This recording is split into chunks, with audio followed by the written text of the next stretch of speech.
नमस्कार दोस्तों, मैं रीना आपकी दोस्त एक नई कहानी लेकर आ गई हूँ। नैना ने अपना दुपट्टा खींचकर पीछे की ओर देखा। उसे इस तरह से पीछे देखते सारे लड़के जो उसके पीछे खड़े थे जोर जोर से हंसने लगे। उसका दुपट्टा सत्यम ने पकड़ रखा था।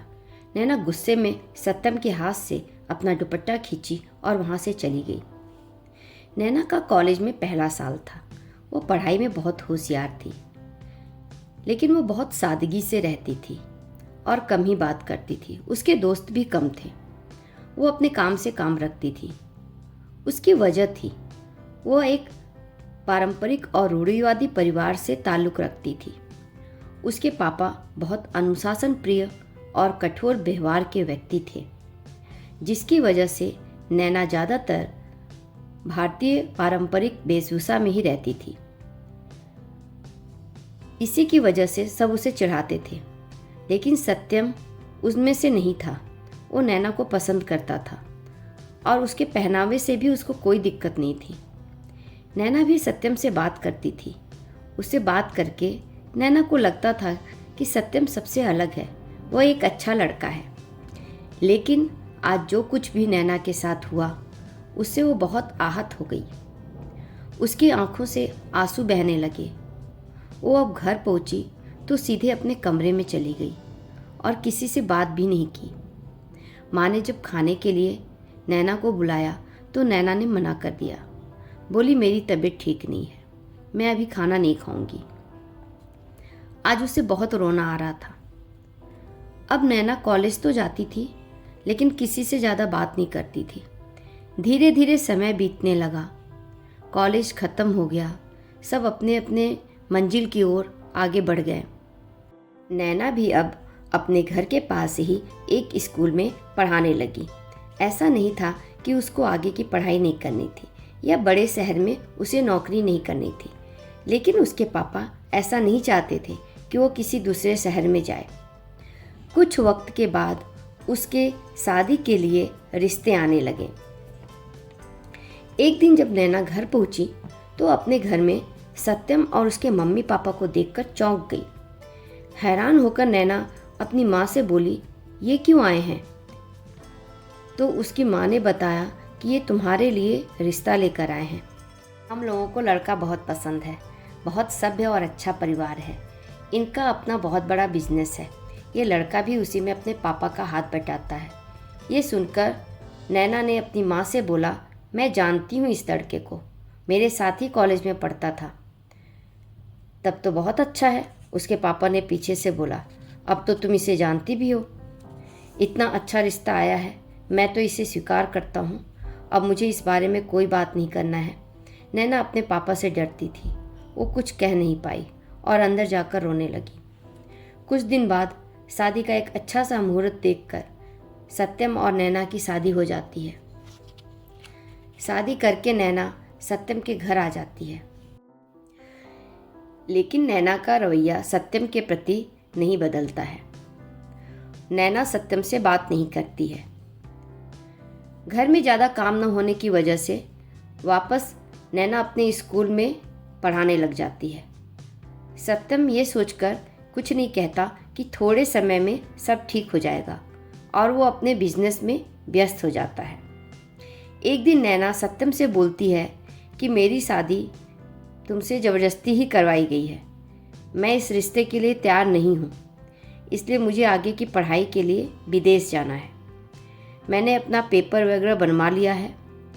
मेरी परसों की फ़्लाइट है। मैं 2 साल के लिए जा रही हूँ। ये सुनकर सत्यम चौंक जाता है। फिर नैना से बोलता है, ठीक है, तुम जाना चाहती हो तो ज़रूर जाओ, मैं तुम्हें रोकूंगा नहीं।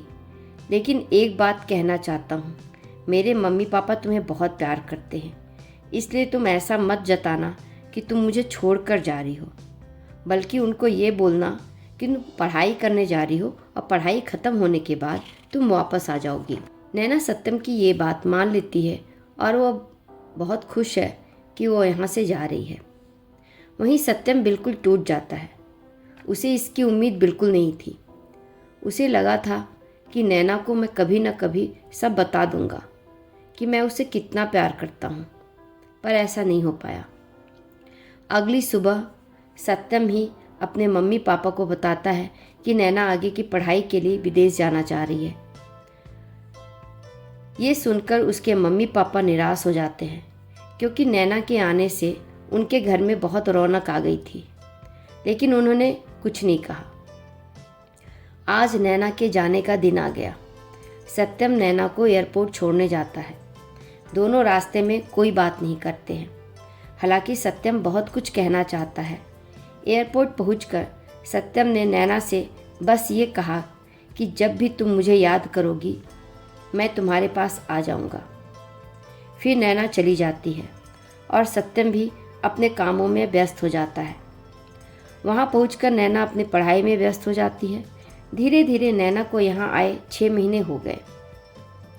एक दिन नैना अपने दोस्तों के बहुत जिद करने पर उनके साथ एक क्लब में पार्टी करने चली गई। वहाँ सबने खूब डांस किया और मस्ती कर रहे थे। नैना बहुत बोर हो रही थी, लेकिन कुछ कह नहीं सकती थी, क्योंकि वो सबके साथ ही चलने का इंतज़ार कर रही थी। इसी दौरान वहाँ भगदड़ मच गया। पुलिस का रेड पड़ गया। सबको एक तरफ से पकड़कर पुलिस स्टेशन लेकर आ गई। वहाँ उनमें से कुछ के पास नशीली दवाएं मिली, जो उस देश में प्रतिबंधित था। इसलिए ये दवाएं रखने पर वहाँ का कानून बहुत सख्त सज़ा देता था। कुछ नशीली दवाएं नैना के पर्स में किसी ने डाल दी थी। अब तो नैना के हाथ पैर फूल गए। क्या करे? सबने अपने परिवार को बुलाया और ज़्यादातर उनमें से छूट गए, लेकिन नैना अभी भी वहीं थी। पुलिस लगातार नैना से पूछताछ कर रही थी। नैना बार बार यही बोल रही थी कि ये नशीली दवाएं उसकी नहीं हैं, लेकिन कोई उसकी बात नहीं मान रहा था। नैना बुरी तरह से फंस जाती है। इस देश में कोई उसका अपना नहीं था। अब तो नैना मजबूरी में सत्यम को फ़ोन करती है और पूरी बात बताती है। सत्यम पूरी बात सुनता है और अगले दिन फ्लाइट लेकर नैना के पास पहुंच जाता है। नैना सत्यम को देखकर रो पड़ी और बोलने लगी कि मैं नशीली दवाएं नहीं ली थी, न जाने कौन मेरे पर्स में ये डाल दिया था। सत्यम नैना को शांत कराता है और बोलता है कि नैना सब ठीक हो जाएगा। फिर सत्यम नैना के दोस्तों से मिलता है, उनसे उस रात के बारे में जानकारी लेता है। तब उसके एक दोस्त ने बताया कि हमारे ग्रुप में एक लड़का है जो नशीली दवाएं लेता है। उसी ने नैना के पर्स में ये नशीली दवाई रखी है। फिर सत्यम पुलिस को सब बताता है और बोलता है कि आप उस लड़के से फिर से पूछताछ कीजिए। वो नशीली दवाएं लेता है और खुद बच गया और नैना को फंसा दिया। फिर पुलिस सबूत जुटाती है। धीरे धीरे सारे सबूत उस लड़के की तरफ इशारा कर रहे थे। सत्यम ने वहाँ के बहुत नामी वकील को नैना का केस लड़ने के लिए तैयार कर लिया। फिर क्या था, नैना थोड़े दिनों में जेल से बाइज्जत बरी हो गई। इसी दौरान नैना ने महसूस किया कि सत्यम उससे बहुत प्यार करता है और उसकी बहुत परवाह करता है, लेकिन नैना के मन में अभी भी कुछ खटक रहा था। हालांकि उसके मन में अब सत्यम के लिए कोई गुस्सा नहीं था। नैना को उसके हॉस्टल छोड़ने के लिए सत्यम भी नैना के साथ जाता है। दोनों हॉस्टल पहुंचते हैं। अब सत्यम नैना से बोलता है कि मैं कल वापस जा रहा हूँ। नैना उसे एकटक देखती रहती है। फिर सत्यम से पूछती है कि तुम वैसे तो इतने अच्छे हो, कॉलेज के शुरुआत में तुम मेरे अच्छे दोस्त बने थे, मैं तुम्हारे व्यवहार से बहुत प्रभावित थी, लेकिन उस दिन तुम मेरा दुपट्टा क्यों खींचे थे? अब सत्यम की बारी थी। सत्यम ने बोला कि मैंने तुम्हारा दुपट्टा नहीं खींचा था, बल्कि उन लोगों से छुड़ा रहा था कि तभी तुम मेरे हाथ में अपना दुपट्टा देखकर नाराज़ हो गई। उसके बाद तुम बोलना बंद कर दी। मैंने तुम्हें कई बार बताने की कोशिश की, लेकिन तुम नहीं सुनी। मैं धीरे धीरे तुमसे प्यार करने लगा। जब मेरी शादी की बात आई तब मैं मम्मी पापा से तुम्हारे बारे में सब कुछ बता दिया और ये भी कि मुझे तुमसे ही शादी करनी है। मैंने सोचा कि तुमसे शादी होने के बाद मैं तुम्हें बता दूंगा, लेकिन तुम शादी के बाद भी नहीं सुनी और यहाँ पढ़ने आ गई। खैर, मैं तुम्हारे कोई काम आ सका, यही बहुत बड़ी बात है। ये सुनकर नैना सुन्न हो जाती है। उसकी आंखों से लगातार आंसू बह रहे थे। अपने किए पर पछतावा हो रहा था कि मैंने सत्यम की बात क्यों नहीं सुनी। अब तो नैना सत्यम के गले लगकर रो पड़ी और अपने किए के लिए माफ़ी मांग रही थी। सत्यम भी रोने लगा। फिर सत्यम ने धीरे से नैना के कानों में कहा, तुम मेरे साथ पूरी ज़िंदगी बिताना चाहोगी? नैना मुस्कुरा रही थी। नैना ने बोला, हाँ, मैं पूरी ज़िंदगी तुम्हारे साथ बिताऊंगी। धन्यवाद। आपको ये कहानी पसंद आई हो तो वीडियो को लाइक कीजिए, शेयर कीजिए, चैनल को सब्सक्राइब कीजिए और बेल आइकॉन को प्रेस ज़रूर कर दीजिए ताकि आने वाली कहानियों का नोटिफिकेशन आपको मिलता रहे। नमस्कार।